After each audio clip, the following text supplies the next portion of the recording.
कर बंदिया तू मन मानी, सतगुरुआं दी पढ़ ले बाणी, ना कर बंदिया तू मन मानी, सतगुरुआं दी पढ़ ले बाणी। गुरु पार करान बेतरनी, छड़ कम तू होर बेकार दे।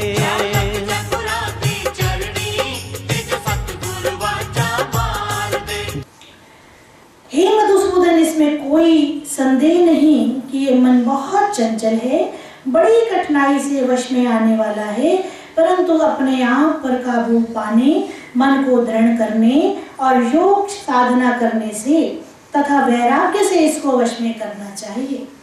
जिस प्राणी का मन वश में नहीं है उसे योग प्राप्त होना कठिन है। जब मन वश में नहीं है तो योग साधना कैसे होगी?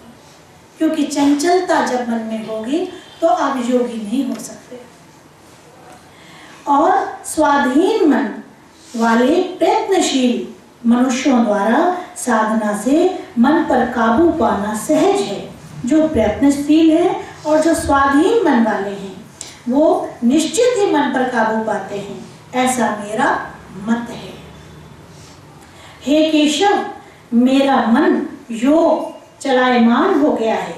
जिसका मन शिथिल यंत्र वाला श्रद्धा युक्त पुरुष योग की सिद्धि को अर्थात भगवत साक्षात्कारता को प्राप्त ना होकर किस गति को प्राप्त होता है? हे अर्जुन, ऐसा प्राणी दंभी और मदमस्त हुए किसी प्रकार भी ना पूर्ण होने वाली कामनाओं का सहारा लेकर तथा अज्ञान से मिथ्या सिद्धांतों को ग्रहण करके भ्रष्ट आचरणों से युक्त इस संसार में खोए रहते हैं। जो आसुरी, जिनके अंदर आसुरी भाव होता है, वो उनका मन चंचल होता है, वो मदमस्त रहते हैं, उनको कोई मतलब नहीं ना योग से, ना साधना से, ना अकर्ता भाव से, ना आसक्ति रहित उनका मन नहीं रहता। वो हर चीज में लिप्त रहते हैं। वो जो भी करते हैं मेरा मेरा मेरा और तेरा तेरा भूल जाते हैं। उनको हर चीज में मेरा दिखता है। वो तेरा करना भूल जाते हैं और मेरा करना शुरू कर देते हैं। उनको ये लगता है ये भी मेरा है, ये भी मेरा है और ये भी मेरा है। अपना तो मेरा है, लेकिन दूसरे के भाग की चीज भी मेरी है। लेकिन ऐसा कैसे हो सकता है? ऐसा कैसे संभव है? नहीं संभव है। लेकिन जो इस तरह के भाव रखते हैं वो कौन सी संपदा है उनके पास? आसुरी संपदा है। अपनी पहचान कर सकते हैं कि हमारे पास कौन सी संपदा है, हम कौन सी संपदा लेके पैदा हुए हैं। जिनका मन कलेशी है, जो हर समय कलेश में लिप्त रहते हैं, जो लड़ाई झगड़ा करते हैं, जो सिर्फ कटुवचन बोलते हैं, ईर्ष्या करते हैं, द्वेष करते हैं, दंभी हैं, हर समय उनका मन चलायमान है, यंत्र की तरह दौड़ता रहता है। जिनके पास न योग है, जिनके पास न साधना है, जिनके पास न सत्संग है, जिनके पास न सिमरन है, जिनके पास न प्रेम है, तो कौन सी संपदा लेकर उत्पन्न हुए हैं? तो अपनी परख, अपनी पहचान, कृष्ण कहते हैं अपनी पहचान आप खुद कर सकते हो कि आपके पास कौन सी संपदा है। और जिनके पास देव संपदा है वो मुक्त होते हैं। जिनके पास आसुरी संपदा है वो संसार के चक्रव्यूह में घूमते रहते हैं, जन्म जन्मांतर घूमते रहते हैं, 84 लाख चक्कर काटते हैं, फिर काट काट के फिर फंस जाते हैं। क्यों? तो त्याग की भावना तभी जागेगी जब वैराग्य की सीढ़ी पे चढ़ोगे। और वैराग्य की सीढ़ी कब मिलेगी? जब आपको ज्ञान प्राप्त होगा। ज्ञान आपको कैसे प्राप्त होगा? जब आपके अंदर भक्ति की भावना जागृत होगी। भक्ति की भावना कैसे जागृत होगी? भक्ति की भावना तभी जागृत होगी जब आप अंदर से और आप बाहर से पूर्ण रूप से शुद्ध होगे, उज्जवल होगे, पावन होगे और आपकी इंद्रियां आपके वश में होंगे, आपका मन आपके वश में होगा, तो आप भक्ति चरण पे पहुंचोगे। और जब आप भक्ति के चरण पे पहुंचोगे तो भक्ति की कृपा से आपको ज्ञान मिलेगा, फिर ज्ञान की कृपा से आपको वैराग्य मिलेगा, फिर वैराग्य की कृपा से आपको त्याग मिलेगा। और जब आपके अंदर ये भावना होंगी तो आप पूरी तरह से देव संपदा को प्राप्त करने वाले आप हो जाओगे। और फिर आप हमेशा हमेशा के लिए प्रभु श्री चरणों में मुक्त होकर उनकी गोद में विश्राम कर सकोगे, सुपात्र हो जाओगे। हे केशव, मेरा मन योग चलायमान हो गया है, जिसका मन शिथिल यंत्र वाला श्रद्धा युक्त पुरुष योग की सिद्धि को अर्थात भगवत साक्षात्कारता को प्राप्त न होकर किस गति को प्राप्त होता है? हे अर्जुन, ऐसे प्राणी दंभी और मदमस्त हुए किसी प्रकार भी ना पूर्ण होने वाली कामनाओं का सहारा लेकर अज्ञान से मिथ्या सिद्धांतों को ग्रहण करके भ्रष्ट आचरणों से युक्त इस संसार में खोए रहते हैं, जो कामना पूर्ण होने वाली ही नहीं है। उस कामना को पूर्ण कराने की जिद करते हैं। क्यों? अज्ञानता से भरे हुए हैं और उसी में खोए रहते हैं। वे मृत्यु के पश्चात रहने वाली अनंत चिंताओं का आश्रय लेकर विषय भोगों को भोगने में तत्पर हुए एवं इतना मात्र ही आनंद लेने वाले हैं। मृत्यु के बाद क्या होगा, ऐसी चिंताओं से भी ग्रस्त रहते हैं ऐसे लोग। मृत्यु कैसे होगी, मृत्यु के बाद क्या होगा, इन चिंताओं में भी डूबे रहते हैं ऐसे लोग। इसलिए आशा रूपी सैकड़ों फांसियों से बंधे हुए, काम क्रोध के परायण हुए, विषय भोगों की पूर्ति से अन्याय पूर्वक धन आदि बहुत से पदार्थों को संग्रह करने की चेष्टा करते हैं। जो धन एकत्र करते हैं, कैसे? अन्यायपूर्ण ढंग से धन को एकत्र करते हैं। और वो क्या सोचकर एकत्र करते हैं कि ये मेरे बच्चों के लिए है, जब हम चले जाएंगे मेरे बच्चों के काम आएगा। आप तो चले गए, आपने गलत ढंग से धन को प्राप्त किया, तो वो गलत ढंग से जो धन आया वो बच्चों ने भोगा।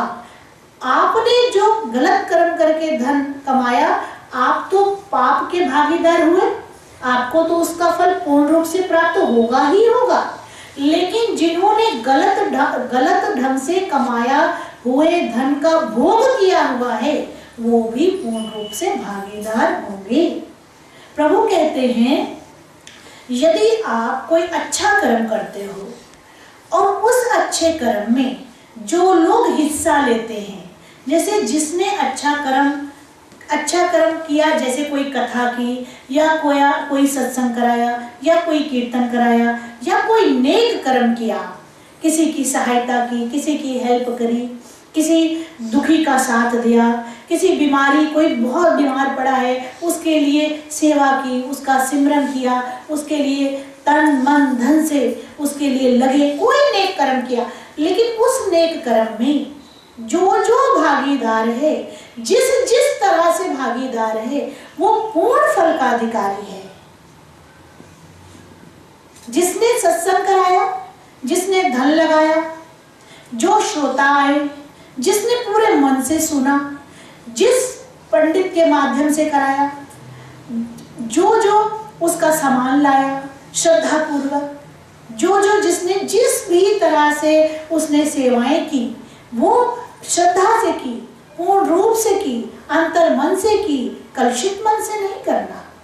अच्छा है ना करना, लेकिन अगर कलुषित मन से किया तो वो पुण्य की जगह पाप के भागीदार हो जाओगे। क्योंकि सत्कर्मों में अगर आपके दुखी मन से आपने कोई काम कर दिया तो पुण्य की जगह पाप के भागीदार, क्योंकि अच्छे कर्म में आपने गंदा बीज बो दिया तो उसमें आप पाप के भागीदार हो गए। इसलिए जब भी सेवा करो अच्छे मन से करो, और अगर अच्छा मन नहीं है, दुखी मन है, उस दिन आप सेवा मत करो। बिल्कुल मत करो। सिमरन करो बैठ के उस दिन। क्यों? कलुषित मन से कभी भी सेवा फलित नहीं होती। कलुषित मन से कभी भी आप कोई भी काम करोगे वो फलित नहीं होता। इसलिए हमेशा जब भी सेवा करें अच्छे मन से करें, अच्छे भाव से करें, प्रेम भाव से करें, वरना नहीं करें। क्योंकि पुण्य के भागीदार होना है, पाप के भागीदार थोड़े होना है। और कभी भी इस भाव से नहीं करें कि इसका फल मुझे ऐसा मिलेगा या मैं मुक्त होऊंगा या ऐसा होगा, नहीं। क्यों? क्योंकि हम गीता का पाठ जो कर रहे हैं, कृष्ण कहते हैं कि आप कर्म तो करो लेकिन फल की इच्छा बिल्कुल ना करो। क्योंकि आपने अगर 1 पैसे का कर्म किया तो आप 1 पैसे के बराबर फल की इच्छा कर रहे हो कि 1 पैसे का कर्म किया तुमको इतना ही फल मिलेगा। लेकिन पता नहीं आपका कौन सा कर्म प्रभु को पसंद आ जाए और उसका फल इतना हो, लेकिन आपने तो इतनी सी इच्छा की है। तो हमें ना इतनी इच्छा पूरी करनी है, ना इतनी करनी है, ना इतनी करनी है। क्या करना है? सिर्फ सत्कर्म की ओर बढ़ते जाना है। उसका क्या फल आएगा और क्या फल नहीं आएगा हमें क्या लेना देना। प्रभु कहते हैं आप कर्म करो और उन कर्मों को हमारे श्री चरणों में समर्पित कर दो। अब अकर्ता भाव से करो। अगर आपने फल की इच्छा कर ली तो इसका मतलब आपने अपने आप को कर्ता मान लिया कि मैंने किया। और अगर आप कर्ता हो गए तो आपके अंदर अभिमान की जागृति हो जाएगी और जो पुण्य है, वो जो पुण्य फल मिलना था वो राई में तब्दील हो जाएगा। इसलिए आप सुकर्म करते चलो, फल की इच्छा प्रभु श्री चरणों में समर्पित करो कि तू जान तेरा काम जाने, क्योंकि तू करतार है। हम तो करना चाहते हैं लेकिन हमें करने के काबिल बनाया किसने? आप जी ने। अगर आप जीना चाहो, हम लाख कर्म करना चाहें, 105 डिग्री का बुखार हो जाए, आप करो सेवा। आप सेवा तो करना चाहते हो और प्रभु आपसे सेवा लेना ही नहीं चाहता, तो कैसे आप सेवा करोगे?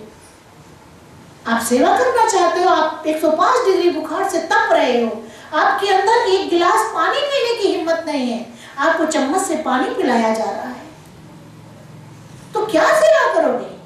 किसने सेवा कराई? करतार तो वो मालिक है।